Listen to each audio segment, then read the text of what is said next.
Assalamualaikum warahmatullahi wabarakatuh. Perkenalkan, saya Miska Ananda Putri. Saya Devita Asma. Kami perwakilan dari kelompok.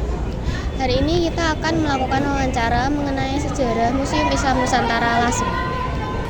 Sekarang kita sedang berada di Masjid Jami Lasem yang berlokasi tepat di depan alun-alun Kota Lasem. Penasaran dengan cerita sejarah dan cerita-cerita lainnya? Yuk, ikuti kami. Diawali dengan hari yang cerah ini, terlihat sebuah bangunan indah di sisi jalan Kota Lasem. Saat ini kami berkesempatan mengunjungi Masjid Jami Lasem yang bertempat di Kecamatan Lasem, Kabupaten Rembang, Jawa Tengah. Saya dipandu oleh juru kunci untuk mengelilingi dan mengamati masjid peninggalan Islam ini. Penasaran siapa tokoh dan peninggalan serta sejarah mengenai Masjid Jami Lasem? Simak lebih lanjut yuk!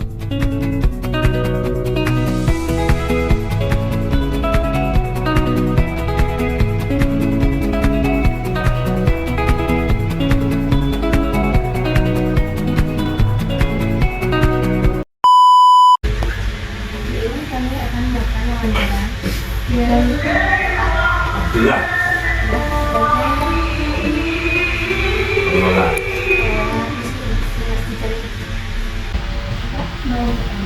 Apa yang membuat peninggalan di Masjid Jami Lasem lebih penting dalam konteks sejarah dan kepentingan Islam?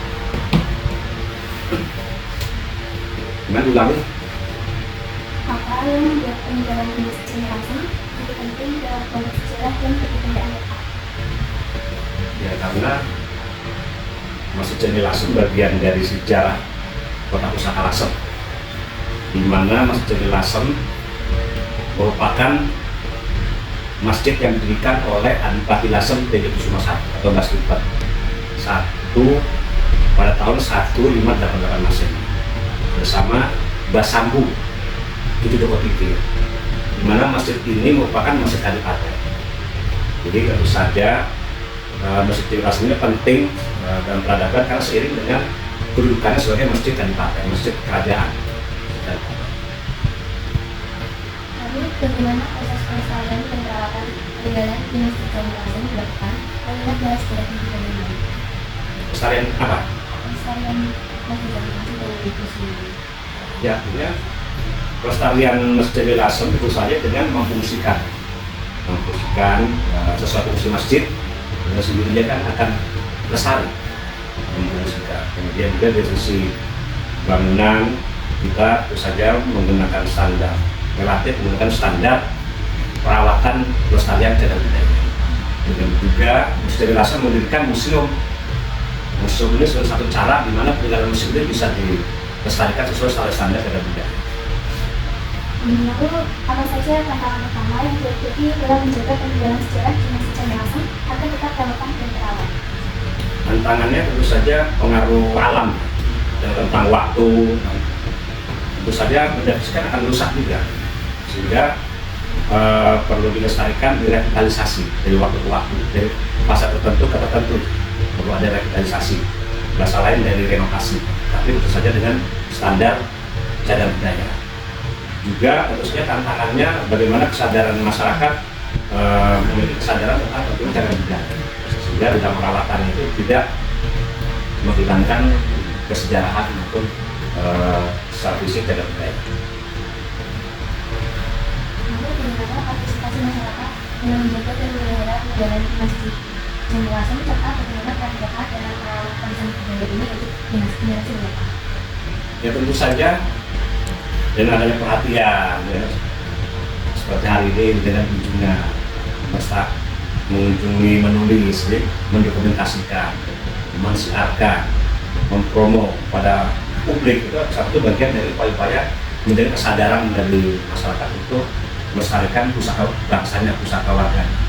Tentu saja kita harus berpengertian terus-menerus pada masyarakat untuk kesadaran ini. Bahkan masyarakat sebagian menyerahkan tinggalan manuskrip, contohnya tinggal kata-kata kuno dari warga, dari masyarakat ini salah satu bentuk yang proaktif untuk bagaimana Hasanah Lasem ini bisa ada menjadi dilestarikan sebagai kajian konkret dari masyarakat. Aku tak tahu pertanyaan yang tidak ditulis di kamar mandi jika ada yang menjawab. Gimana? Kira-kira adakah rahasia yang tidak ditulis di kamar mandi? Replika. Rahasia Rahasia. Rahasia apa? Tentang apa? tentang tempat titik di sini. Ya, dilanjut. Oke, kalau pertanyaan tadi. Kira-kira adakah rahasia yang tidak ditulis di kamar mandi jika ada menjelaskan? Jadi bahasanya itu bukan rahasia ya. Ya, sebuah dalam budaya itu ada ikatan-ikatannya. Karena ada yang langka, khawatir, rusak, sehingga tidak begitu saja kemudian ditaruh di bebas gitu, J. Ya, karena contohnya manusia ini lapuk.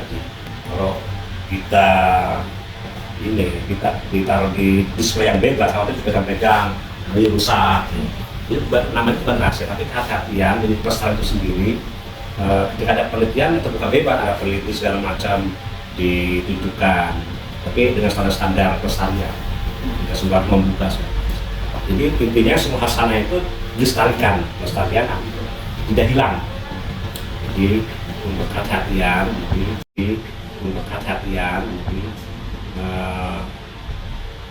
bahkan sejarah itu harus dibuka, gitu, tidak dirahasiakan.